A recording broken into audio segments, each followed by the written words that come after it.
any convenience that we create for yourself, time or money or a car or a technology that we created for our convenience, out of our unawareness, we get enslaved to it. There is nothing wrong with the device that we created. There's nothing wrong with the car, there's nothing wrong with the money, there's nothing wrong with the time. You got enslaved to it out of your unawareness, that's the problem, isn't it? Time is not the problem, money is not the problem, car is not the problem, any other technology is not the problem. You got enslaved to it, that is the problem. Enslavement happened because you're unaware. So your unawareness is the problem. So how to become aware? What is this awareness? Awareness is in many different levels. What you are aware of is all that exists for you. This must be understood. Right now you're sitting here, don't turn back and see. Right now there is a huge dinosaur standing behind you. You are not aware of it. Does it exist for you? No. So it doesn't matter, such a huge animal is standing there, you are not aware of it, so it doesn't exist for you. So only what you are aware of exists for you. Right now your awareness is limited to small aspect of your life. Whole aspect of spirituality means to become aware of everything that you are, so that before you go, you know life, you experience life in its totality, to live totally. To live and to live totally, that's spirituality, so that you know life in all dimensions. You don't go just knowing a little part of your life, you want to know all of it. So if you want to know all of it, how? So awareness is just like this. Right now your energies, your body, your emotion, your mind, everything is functioning at a limited voltage. You crank up the voltage, suddenly you start seeing so many things which are not in your experience till that moment. So in a way, to put it very simply, to put it technically, you need to turn up your voltage. The voltage, the life voltage within you, you can turn up your voltage simply with your enthusiasm. But that will not take you all the way. There are other kinds of technologies to turn up your voltage in a certain way, where all the time you're high. See, within myself right now I'm absolutely drunk. Not with alcohol, okay? I never touched it. I'm totally drunk within myself. Am I balanced enough and logical enough to handle any situation? Yes. So all the time I'm fully drunk on one level, another level I'm perfectly sane. If I want to flip, any moment I'll flip. If you are like this, inside you're fully charged, outside you're controlled. This is what is needed in your life if you want to experience life in its totality. You try to exercise control over your life and you started putting this control over your very process of life. So life is happening like a trickle. Life within you should happen like a huge explosion, but outside it is fully controlled. You will see initially when you go into your face like this, even the outside tends to happen like an explosion for some time. But within a limited period of time, you will gather control over it. Outside is controlled, inside is an explosion. That's how it should be, every moment of your life. Within you, life should be an absolute explosion. Outside of you, it is properly controlled. When it's like this, you will get to use your physical body, your mind, your emotion, everything that you have to its fullest extent. Things that you never thought you were capable of, suddenly you start doing simply because your voltage is full. The word thinking means you are exercising your thought process consciously, isn't it? Yes? Thinking means you are doing something consciously. Right now this is in a state of mental diarrhea, it's just pouring all the time. Now, what is negative about it, what is positive about it? What is negative is, it's happening unconsciously, that is what is negative, not the content. You thought about a devil, that's negative, you thought about a god, that is positive, there's no such thing. The most negative thing that's happening right now is it's happening unconsciously. That is what is negative about it.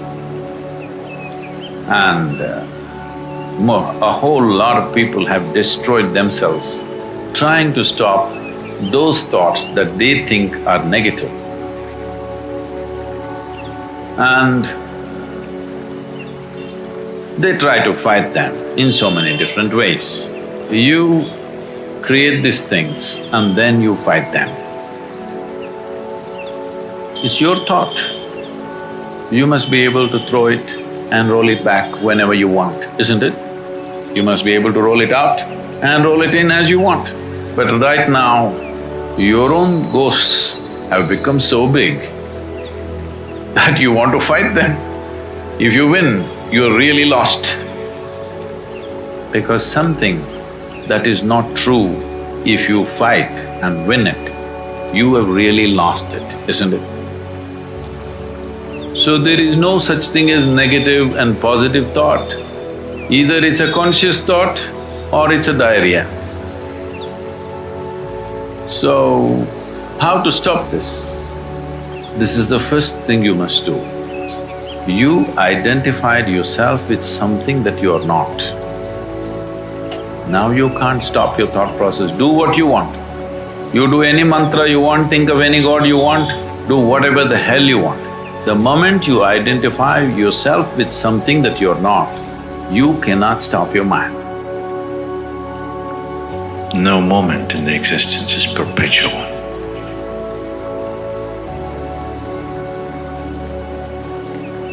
Certain things may be on for a long time, but never perpetual. All that moves is bound to exhaust itself. But that which is still is for always. What's being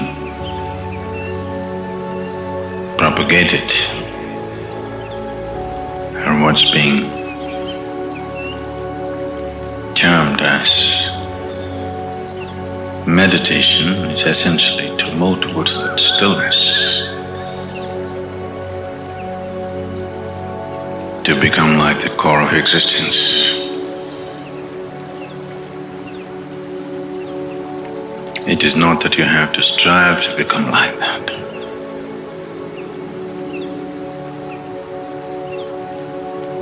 If you learn to penetrate, it is like that. It is not something that you do because doing is moment.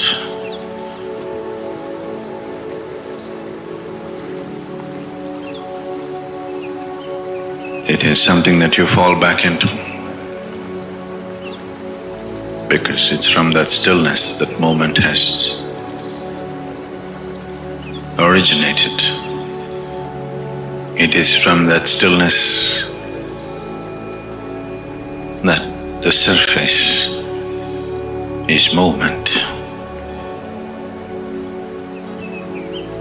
On the surface there are many kinds of actions, many kinds of colors, many kinds of reverberance.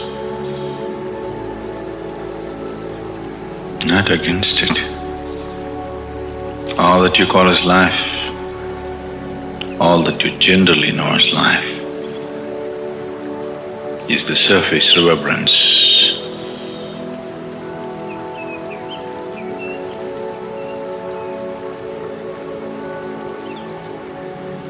But once you have the taste of stillness,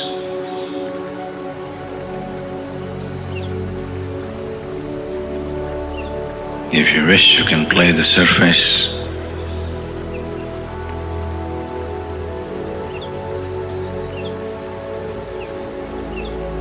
Otherwise, you can just fall back. If you do not know the core, if you have never tasted the still core,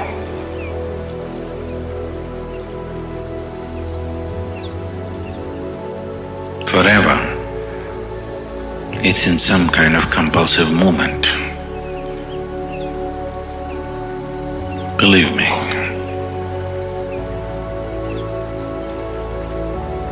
It doesn't matter how exciting you find life right now, one day you will tire. I hope that you don't fall off life because you're tired. You fall off life because you're ripe. So meditation is not an option.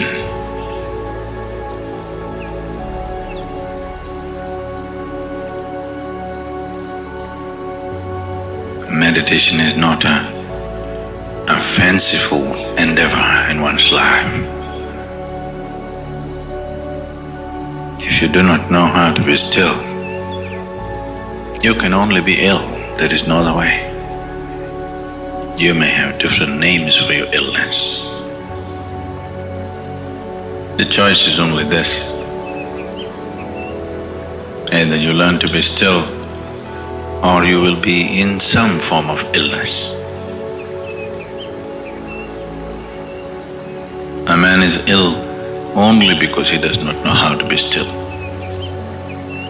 If you knew how to be still, even if the body is rotting, he will not be ill. So this is not a fanciful option that one takes.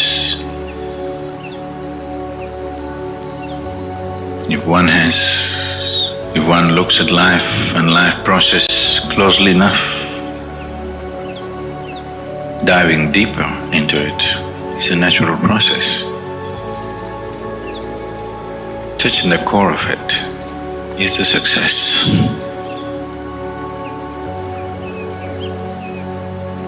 If failure is the ideal of life, if failure is fashion, even a little ant is trying to be successful in his life. His understanding of success. There is no human being who is looking for failure. One is successful only when he finds full expression to all that he is. And that will never ever happen without one becoming meditative. When I say meditative, I'm not necessarily talking about an organized, instructed meditation process, but one has to become meditative, otherwise he will never know the nature of his existence. If you do not even know the nature of who you are, finding full expression to that is just out of question.